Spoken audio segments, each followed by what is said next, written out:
हुजूर बाबा सावन सिंह जी महाराज की जय।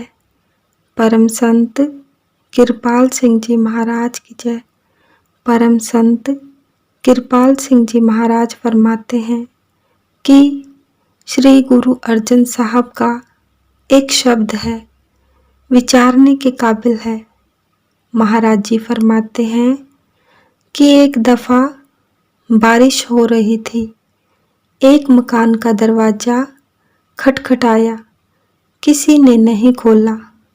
एक दो और मकानों पर गए, दरवाजे खटखटाए मगर किसी ने नहीं खोले। आखिर एक बीच में आदमी बैठा था।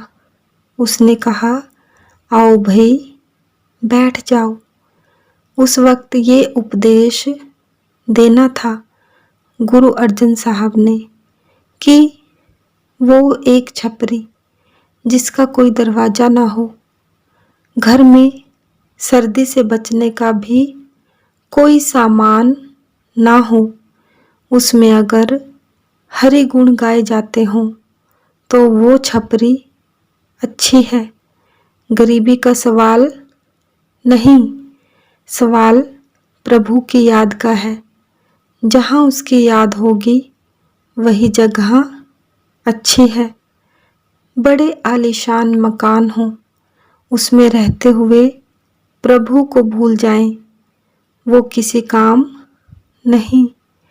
जिसकी कृपा से रहने के लिए हमें जगह मिली है, उसका शुक्र करो।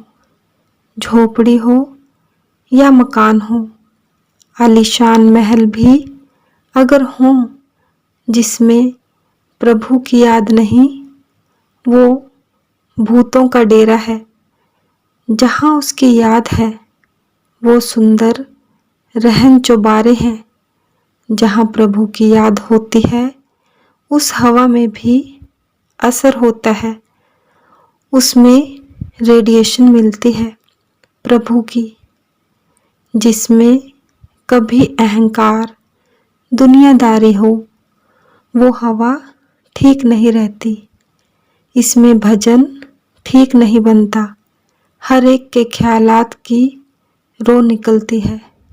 नेक ख्याल, प्रभु की याद हो, शांति हो, वहाँ खुशबू आएगी। मकान छोटा भी हो, वहाँ एक किनारा रिजर्व कर लो।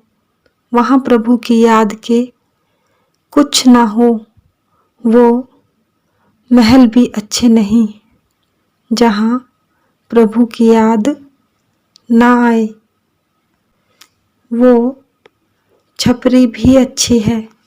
जहाँ प्रभु की याद बस रही, वहाँ प्रभु की खुशबू मिलेगी। आनंद, गरीबी, साधु संग। अगर साधु संग मिल जाए, गरीबी ही हो, झोपड़ी ही हो और प्रभु की याद है, तो ऐसी जगह में आपको ठंडक और शांति मिलेगी। साधु वही जिसमें प्रभु प्रकट हो गया हो। फिर ऐसे पुरुष के चरणों की धूल भी मिल जाए, वही अच्छी है। एक भाई ने सवाल किया कि क्या हमें सिर्फ अपने गुरु भाइयों से ही प्यार करना चाहिए या दूसरों से? महाराज जी ने फरमाया, जो भी आपके ताल्लुक में आता है वो सबसे नज़दीक है।